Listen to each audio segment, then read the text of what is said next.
𝙁𝙍𝙊𝙉 Brothers Construction was founded in 1999. We're a custom builder in Shoreline, specializing in major renovations and remodels. So kitchens, bathrooms, huge additions, with a specialty on universal design and aging in place.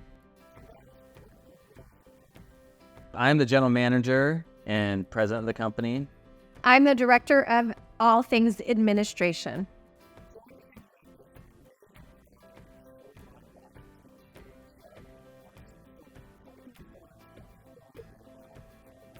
They are a empty nest couple.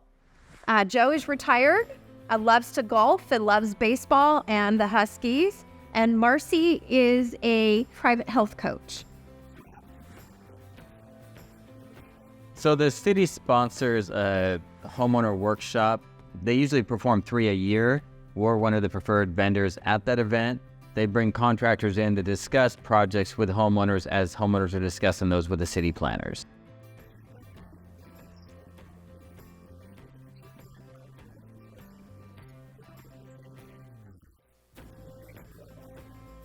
Absolutely. The city of Shoreline started 4 years before 𝙁𝙍𝙊𝙉𝙎 Brothers Construction became a company.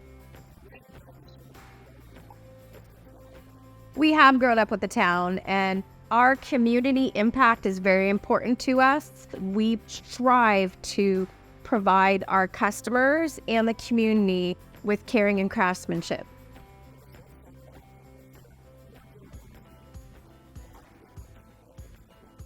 Joe and Marcy came to us as they wanted to remodel their home into their dream home.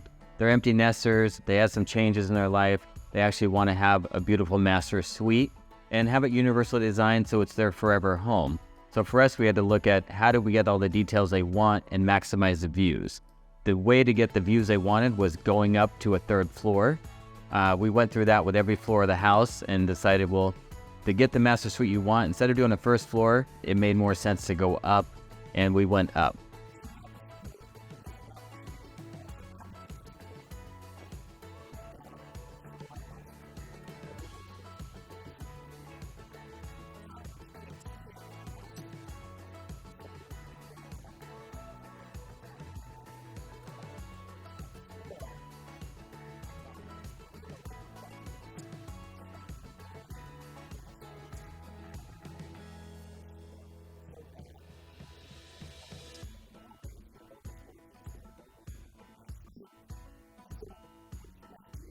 Well, we increased the budget by adding an elevator, but adding an elevator allowed access for all 3 levels as we added a 3rd floor. So even if we just remodeled the 1st floor, they would only have the square footage of that floor, but having an elevator gave them the square footage of the basement now and all the addition that we added on the 3rd floor.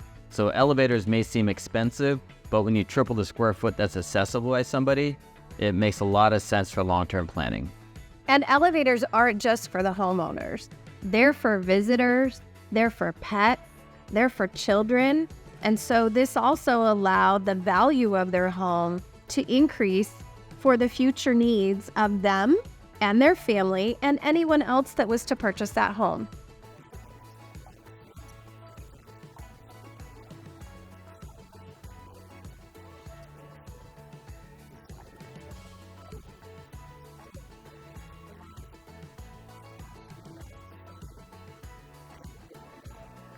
Myself, Melissa, and many of our team are qualified professionals for that. We're certified aging in place professionals, certified aging in place specialists. I actually teach courses on universal design and aging in place to occupational therapists, physical therapists, builders, architects, designers. So we have a proven track record of building accessible projects.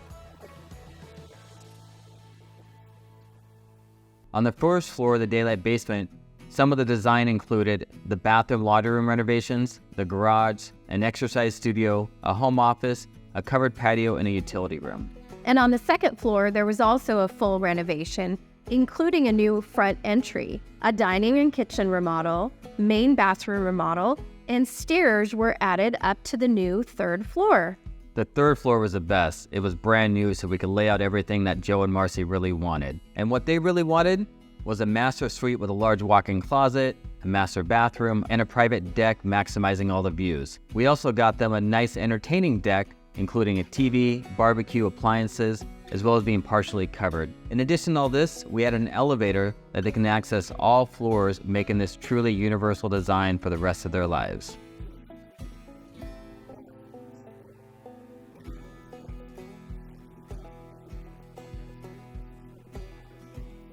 One way we prevent chaos during construction is a lot of pre-planning. Typically change orders on site or code compliant issues or unforeseens. We can minimize a lot of that with that pre-planning. That planning not just includes the client, the architect, the designer, surveyors, engineers, as well as our own team of carpenters and staff that walk through.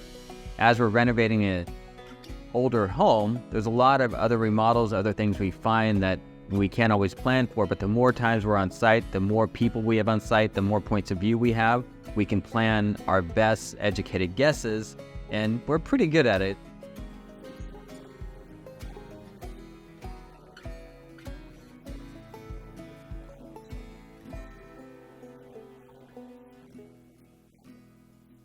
So during the design process, most of our clients are very, very happy. They're excited, they're picking out finishes, they're dreaming their dream home. It's our company, our team that comes in and goes, we have to adjust this a little bit. And we try to keep that excitement going, but we also have to be realistic what's within their budget, what's within their scope, and there's sacrifices made by us as a builder and them as a client to get to the end goal.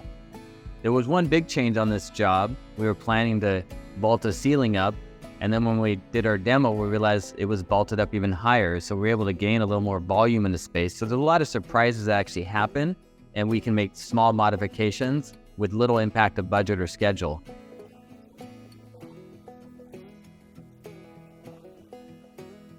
I would say that the key is communication, integrity, and being open and honest. Setting the expectation and creating the plan takes a lot of energy and effort on all parties. There are going to be ups and downs, and it may feel like a roller coaster, but we have the experience to plan ahead for those bumps in the road. You've heard the expression, measure twice, cut once. In the planning process, we are measuring every phase of the project so that when we execute it, we are only cutting once.